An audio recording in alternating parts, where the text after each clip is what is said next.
महात्मा फुलेंमुळेच शिक्षणाचा पाया घातला गेला। फुलेंचे विचार सूर्याच्या तेजाप्रमाणे महाराष्ट्रात नाही तर देशातही तळपत राहील। सर्वांना शिक्षण, स्त्री पुरुष समानता, जाती निर्मूलन, साधन संपत्तीचे फेरवाटप, ज्ञान निर्मिती, धर्मचिकित्सा आणि आंतरजातीय विवाह हे ध्येय उराशी बाळगून आधुनिक भारताच्या पायाभरणीचे काम फुले यांनी केले।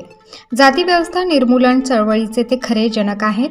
स्त्रियांना मानाचे स्थान महात्मा फुले यांच्यामुळेच मिळाल्याचे प्रतिपादन अकोले येथे महात्मा फुले जयंतीनिमित्त झालेल्या कार्यक्रमप्रसंगी मार्गदर्शन करताना माजी नगराध्यक्षा तथा सामाजिक कार्यकर्त्या सोनाली नाईकवाडी यांनी केले। कार्यक्रमाच्या अध्यक्षस्थानी जिल्हा ग्राहक पंचायतचे मच्छिंद्र मंडलिक हे होते। यावेळी भाजपाचे ज्येष्ठ नेते धनंजय संत, इंजिनियर चेतन नाईकवाडी, सचिन नाईकवाडी, कवी ज्ञानेश्वर पुंडे, रोहित खंडागळे, सचिन भालेराव, मीराताई पंडित, प्रवीण पुंडे, संकेत नाईकवाडी, किशोर नाईकवाडी, बंटी शेवाळे, गणेश नाईकवाडी, सचिन जोशी, प्रभाकर वाडेकर, सचिन उगले व मान्यवर उपस्थित होते। सूत्रसंचालन ज्ञानेश्वर पुंडे यांनी केले तर आभार मीराताई पंडित यांनी मानले आहेत।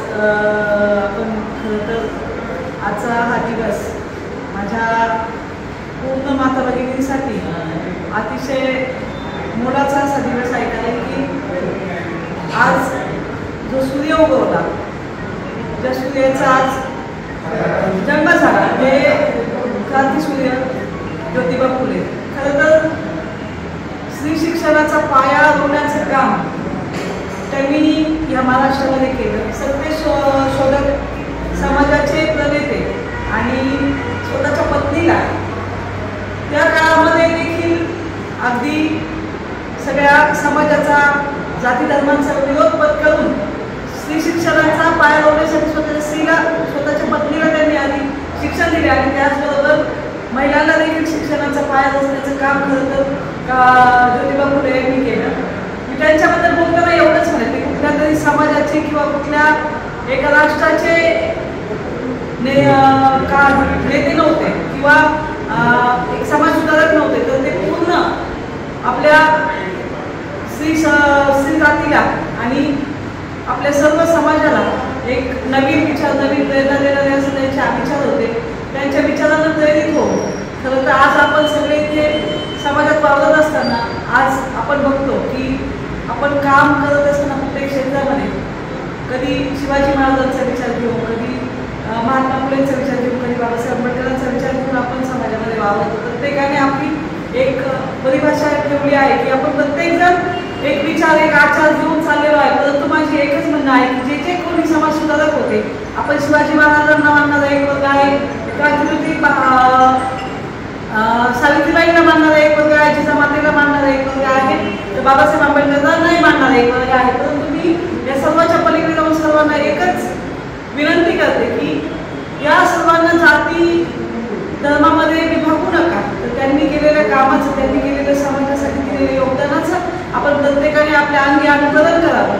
एवढीच आजच्या दिनी मी ज्योतिबा फुलेंच्या जन्मदिनी आज मी सर्वांना आवाहन करते, त्यांना विनम्र अभिवादन करते आणि त्याचबरोबर त्यांच्याबद्दल सांगताना एवढंच सांगेन की ते फक्त स्त्री शिक्षणासाठी प्रेरित करणारे एक नेते नव्हते, तर ते एक उच्च शिक्षित इंजिनियर होते। त्यांनी बीटी स्टेशन सारखं मोलाचं वास्तू या महाराष्ट्रामध्ये उभी करण्याचं काम खरं तर महात्मा ज्योतिबा फुले यांनी केलेलं आहे। मी त्यांच्या कामाबद्दल उल्लेख करताना एवढंच सांगेन की या सूर्याचं देश अखंड महाराष्ट्रावर नव्हे तर अख्ख्या जगामध्ये कायम तळपत आहे आणि या पुढे देखील कायम तळपत राहील। आम्हा सर्व माता भगिनींना आज समाजामध्ये मोलाचं स्थान देण्याचं काम जर कोणी केलं असेल तर ते ज्योतिबा फुलेंनी केलेलं आहे।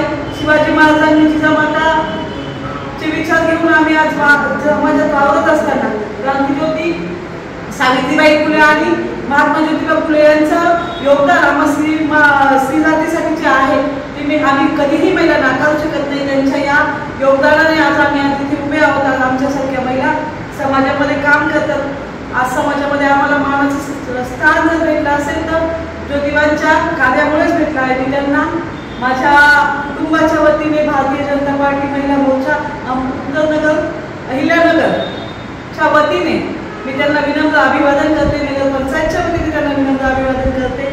सर्वच ज्योति दोन्ही प्रेरित केलेल्या सर्व माता भगिनींना आजच्या दिवशी खूप साऱ्या शुभेच्छा देते. धन्यवाद. स्टार न्यूजसाठी भाऊसाहेब अण्णासाहेब वाकचौरे, अकोले, संगमनेर.